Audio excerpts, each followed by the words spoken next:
Assalamualaikum warahmatullahi wabarakatuh. Hari ini kita teruskan lagi PDPR Bahasa Melayu tahun 3. Yang tajuk hari ini merupakan tajuk terakhir dalam unit kedua, iaitu unit kejayaan keluarga. Manakala tajuk pada hari ini iaitu tajuk kita boleh dan mari cuba. Sebelum itu, saya sangat berharap kamu semua sudah bersedia dengan buku teks, buku latihan aktiviti dan juga alat-alat tulis bagi memudahkan awak mengikuti PDPR pada pagi ini. Baiklah. Dalam unit kejayaan keluarga pada hari ini kita akan melihat tata bahasa, iaitu kata ganti nama dan penjodoh bilangan. Okey. Kata ganti nama dan penjodoh bilangan. Di mana objektif pada hari ini di akhir PDPR, murid dapat membina sekurang-kurangnya 3 ayat menggunakan kata ganti nama dan penjodoh bilangan dengan betul. Baiklah. Kamu boleh buka buku teks pada muka surat 11 dan mari kita sama-sama perhatikan kata ganti nama menerusi teks dan dialog yang bertajuk kita boleh. Saya baca, awak di rumah bolehlah ikuti apa yang saya baca perlahan-lahan. Saya akan baca perlahan-lahan supaya kamu boleh memahami. Dan selepas baca saya akan bagi penerangan. Cuba dengar betul-betul penerangannya. Kita boleh. Nasri menyertai pertandingan membina model bangunan. Dia membina model itu dengan bahan terbuang. Situasi 1. Di rumah.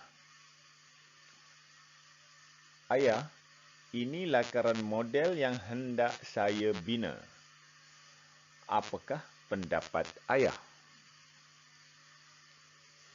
Bagus idea kamu.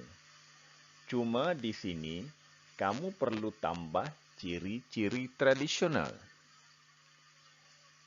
Bolehkah kalau di situ saya menggunakan lidi? Di bahagian sana pula, saya menggunakan penutup botol. Menarik idea itu. Para juri akan menilai model kamu berdasarkan kreativiti. Tentu mereka akan memberikan markah yang tinggi. Situasi 2. Di tempat pertandingan. Tanya, Nasri, tempat kosong, telah berjaya. Terima kasih ayah. Kejayaan, tempat kosong, usaha kita bersama. Mari kita ke restoran, tempat kosong. Ayah belanja. Ada menjual makanan yang kamu suka. Okey. Tamatlah petikan dan dialog. Jadi dalam dialog ini ataupun dalam petikan ini membicarakan tentang kata ganti nama. Okey. Sebelum kita pergi lebih jauh, kita fahamkan dulu apa itu kata ganti nama. Awak boleh tengok dalam info bahasa tu, Yang ada kat bawah tu, itu adalah maksud kata ganti nama. Info bahasa saya cuba terangkan. Kata ganti nama ialah kata yang menggantikan kata nama. Kata ganti nama ada dua, iaitu kata ganti nama diri dan kata ganti nama tunjuk. Okey, kata ganti nama terbahagi kepada dua. Yang pertama, kata ganti nama diri, dan yang kedua, kata ganti nama tunjuk. Okey, yang bawah-bawah tu nanti saya akan terangkan. Yang contoh tu saya akan terangkan kejap lagi. Okey, kita tengok kata ganti nama yang terbahagi kepada dua. Yang pertama, kata ganti nama diri, dan yang kedua, kata ganti nama tunjuk. Apa itu kata ganti nama diri? Kata ganti nama diri ialah kata yang digunakan untuk menggantikan nama manusia. Waktu bila kita gantikan? Waktu kita bercakap. Okey?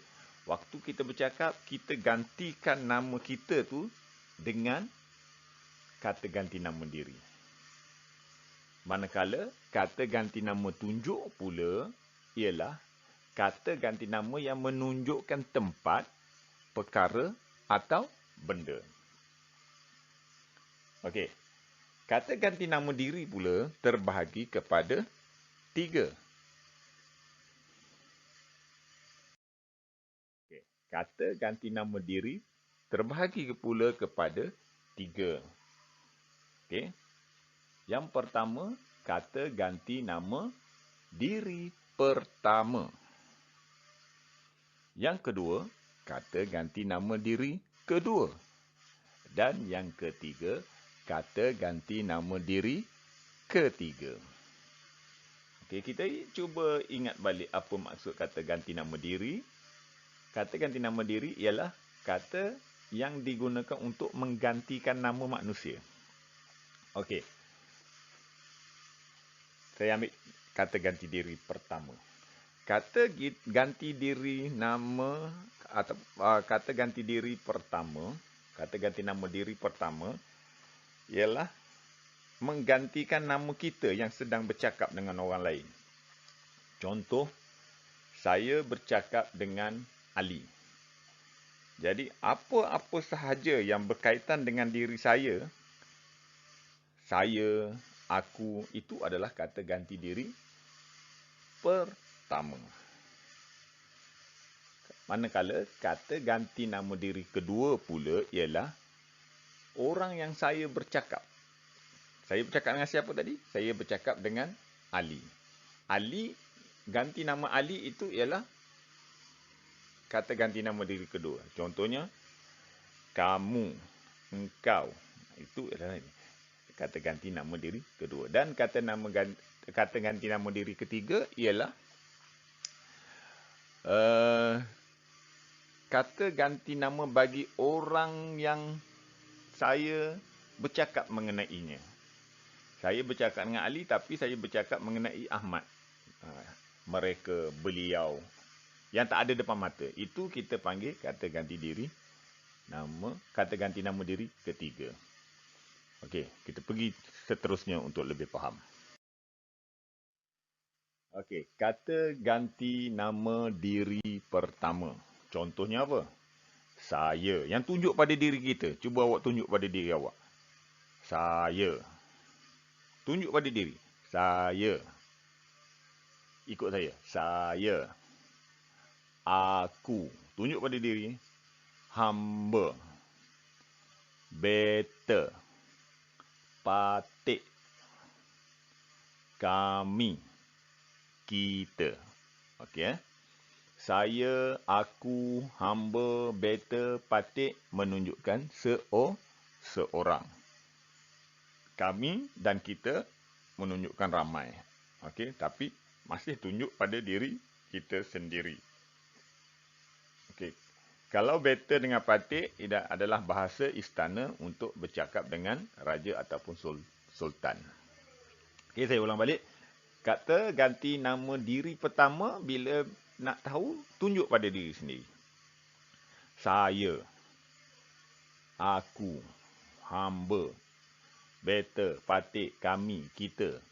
Tunjuk pada diri. Kalau kita tunjuk pada orang lain, tunjuk pada kawan awak. Boleh? Saya. Tak kena. Aku. Tak boleh. Kita tunjuk pada diri kita. Kata ganti nama diri kedua.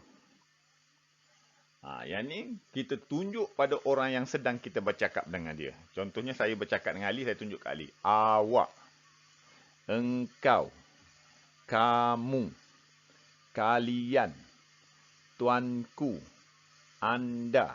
Jadi kita tunjuk pada orang yang sedang kita bercakap dengan dia. Okey? Faham? Dan kata ganti nama diri ketiga ialah tunjuk pada orang lain. Kita bercakap dengan Ali, tapi kita tunjuk pada orang lain. Contoh, beliau, mereka, baginda, nya, ia, dia. Contoh saya bagi ayat lah senang ya. Mereka tunjuk kat padang. Mereka sedang bermain bola di padang. Saya bercakap dengan Ali, saya, tapi membicarakan tentang orang lain. Okey. Contoh. Dia tu kena marah sebab mencuri. Tunjuk pada orang lain. Bukan tunjuk pada orang yang sedang kita bercakap. Okey. Yang kedua, tadi kan kata ganti nama ada dua. Kata ganti nama diri dan kata ganti nama tunjuk. Kata ganti nama diri ada tiga. Kata ganti nama diri pertama, diri kedua dan diri ketiga. Manakala kata ganti nama diri tunjuk pula terbahagi kepada dua. Iaitu kata ganti nama tunjuk umum dan kata ganti nama tunjuk tempat. Okey, umum dengan tempat. Umum untuk apa? Untuk menunjuk pada perkara ataupun benda. Kalau tempat, tunjuk tempat lah. Contoh, untuk benda, itu, ini. Itu, pokok. Itu, meja. Ini, kerusi. Tunjuk. Itu, pokok. Benda ataupun perkara. Tapi kalau tempat, sana. Hujung sana. Okey. Kat sini. Kat situ. Okey, tunjuk. Itu ialah kata ganti nama diri tunjuk. Ada dua. Umum dengan tempat. Kalau umum untuk benda ataupun perkara. Kalau tempat untuk tempat. Ini tak banyak. Ini dua ni je. Senang aja. Okey. Ni tugasan. Dalam buku aktiviti. Tak payah nak lukis-lukis gambar. Awak buka buku latihan aktiviti muka surat 11 dan muka surat 12. Okey, isi tempat kosong dengan kata ganti nama yang dia dah bagi. Dalam bentuk awan tu dia dah bagi. Awak isi aja kata ganti nama. Contohnya, Ayah dan Azim ke kolam ikan datuknya. Kagum akan kejayaan atuk. Okey. Dia dua orang. Dua orang maknanya apa jawapan dia. Okey. Dan dalam buku surat 12 pula, dia suruh bina ayat menggunakan kata ganti nama. Okey, gambar pertama dia bagi mereka itu. Ada kata ganti nama diri ketiga dan ada kata tunjuk umum. Okey, kita kata ganti nama diri pertama menunjukkan ramai. Situ kata ganti nama tunjuk untuk tempat. Saya kata ganti nama diri pertama. Ini kata ganti nama tunjuk umum. Kamu kata ganti nama diri 2. Sana, kata ganti nama tunjuk tempat. Kami berapa? Kata ganti nama diri berapa? Kami. Pertama.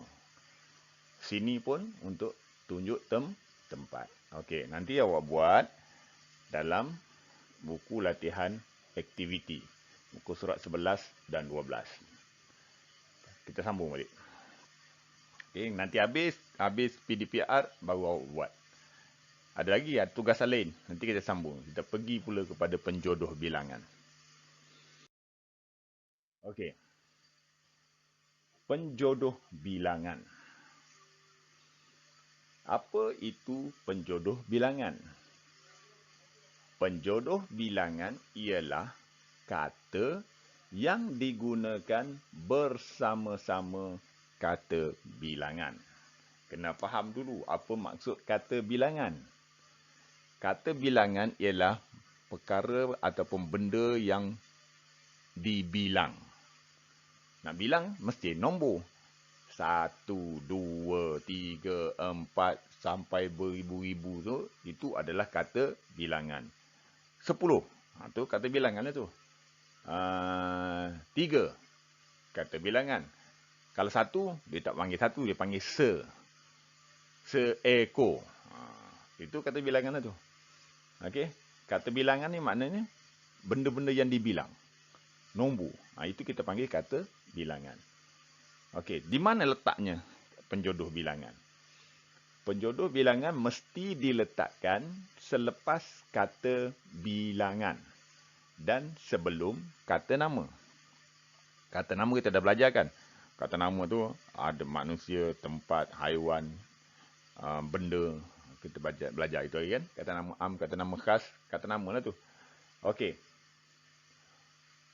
Penjodoh bilangan kena letak selepas kata bilangan, selepas nombor. Tengok contoh saya bagi. 2 biji bola. 2 itu ialah kata bilangan. Selepasnya mesti ada penjodoh bilangan. Biji. Kata namanya ialah bola. Okey. Sebab itu dia kata penjodoh bilangan mesti diletakkan selepas kata bilangan dan sebelum kata nama. 6. 6 kata apa? 6 kata bilangan. Lepas 6, penjodoh bilangan. Selepas penjodoh bilangan, kata nama. 6 ekor burung. Okey, burung ialah kata nama bagi haiwan. Okey, kita teruskan. Penjodoh bilangan. Ini nak senang untuk awak faham. Penjodoh bilangan batang. Bila masa kita gunakan dia? Batang ni untuk benda yang panjang. Pembaris, sebatang pembaris, sebatang pensel, sebatang jalan raya, sebatang sungai. Okey, berkas. Jadi benda-benda untuk benda yang diikat bersama-sama. Kayu, lidi. Okey, diikat bersama-sama kita panggil berkas. Biji untuk buah, sayur-sayuran dan benda-benda yang kecil. Bilah untuk yang tajam. Botol untuk benda-benda yang diisikan dalam botol. Maknanya sebotol kicap. Isi dalam botol kan. Sebotol air minuman. Okey. Buah untuk benda yang besar dan tidak mempunyai bentuk tertentu. Butir untuk benda yang bulat atau kecil. Macam manik, apa bulat-bulat kecil itu kita panggil butir lah. Okey. Deret untuk benda-benda yang tersusun. Ekor untuk semua jenis binatang. Helai untuk benda yang nipis dan lebar. Contohnya kertas, nipis, lebar, sehelai kertas. Kawan untuk menunjukkan kumpulan haiwan. Tahu tengok lembu ada 5-6 ekor kat padang. Jadi kita panggil sekawan lembu. Okey. Keping untuk benda yang nipis dan pipih. Lembar untuk benda yang lurus dan panjang. Benang. Okey. Pasang untuk benda dan manusia yang berpasangan. Contohnya anting-anting, benda berpasang. Burung, merpati berpasang. Manusia pun boleh pasang. Okey, rumpun untuk tumbuhan yang tumbuh rapat-rapat. Contoh buluh, serai. Tahu serai? Serai yang awak masak tu. Tengok dia tumbuh macam mana. Rapat-rapat. Okey, utas untuk benda yang ulas, bukan utas, ulas. Untuk benda yang isi buah-buahan yang berulas. Salah tu. Ulas. Okey. Utas untuk benda-benda yang panjang, rantai, tali sebenarnya. Okey, kita teruskan. Saya bagi contoh ya. Contoh ayat. Ibu menghiris bawang menggunakan sebilah pisau. Warna merah tu ialah kata bilangan. Menunjukkan ni maknanya satu. Bilah penjodoh bilangan bagi benda yang tajam. Pisau ialah kata nama ataupun benda. Okey, ayat yang kedua. Encik Ahmad memiliki tiga kata bilangan. Selepas kata bilangan mesti ada penjodoh bilangan, buah dan kata nama kereta. Ni susunan dia, susunan macam mana nak letak kata penjodoh bilangan. Raju membeli 6 kata bilangan. Lepas kata bilangan, penjodoh bilangan. 6 apa? 6 biji. Biji apa? Kata nama. Telur. Okey. Budak gemuk itu dapat menghabiskan 5 bungkus nasi lemak. 5 kata bilangan, bungkus penjodoh bilangan, nasi lemak ialah kata nama. Okey, tugasan yang kedua. Muka surat 13 dan 14 buku aktiviti. Okey, penjodoh bilangan dia dah bagi biji, gulung, ikat, buah, pasang. Okey, biji apa? Apa yang kita panggil penjodoh bilangan biji apa? Biji ialah untuk benda-benda yang kecil. Okey, gulung. Apa yang bergulung? Tikar ke, apa ke. Yang bergulung, kita panggil gulung. Ikat. Tadi apa? Seikat sayur. Seikat apa? Ikat apa? Okey. Buah. Rumah, kereta, apa lagi? Pasang. Tadi saya ada bagi anting-anting dan sebagainya. Yang pasang baju. Okey. Awak isikan ikut jenis. Kategorikan dia ikut jenis kata ataupun jenis penjodoh bilangan. Dan muka surat 14, dia juga membina ayat. Okey. Menggunakan penjodoh bilangan. Awak tengoklah nombor 1 tu apa tu? Bunga ke? Okey, tengok nombor 4 contoh jam. Penjodoh bilangan jam apa dia? Nombor 5 baju. Penjodoh bilangan baju apa dia? 6 pasang. Selipar. Okey, jadi awak buat ayat contohnya. Ibu memakai sepasang selipar baharu. Okey, contohnya ayat gitu ya. Okey, perlahan-lahan buat. Tak faham boleh tanya. Tanya ahli keluarga, kakak ke, abang ke, mak ke, ayah. Tak faham juga boleh terus tanya saya. InsyaAllah saya akan jawab. Jadi latihan ni awak tak payahlah screenshot sebab sekolah pun dah nak buka. Buat memadai bagi tahu cikgu saya dah siap. Itu saja. Tak payah nak screenshot. Nanti bila sekolah buka, saya akan semak balik dan saya akan periksa. Okey, saya rasa untuk hari ini itu saja. Dua benda yang kita belajar iaitu kata ganti nama. Saya ulang balik, kita imbas balik. Kata ganti nama dan penjodoh bilangan. Kata ganti nama terbahagi kepada 2, iaitu kata ganti nama diri dan kata ganti nama tunjuk. Kata ganti nama diri ialah kata yang digunakan untuk menggantikan nama manusia. Okey, kata ganti nama diri terbahagi kepada 3, iaitu kata ganti nama diri pertama, kata ganti nama diri kedua dan kata ganti nama diri ketiga.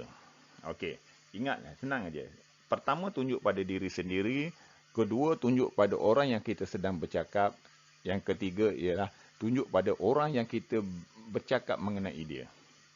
Okey, manakala kata ganti nama diri tunjuk pula terbahagi kepada dua, iaitu kata ganti nama diri tunjuk, kata ganti nama tunjuk umum dan kata ganti nama tunjuk tempat. Yang umum ni untuk perkara atau untuk benda, tempat untuk tempat. Contoh yang tunjuk itu dan ini. Kalau tempat, sana, sini, situ.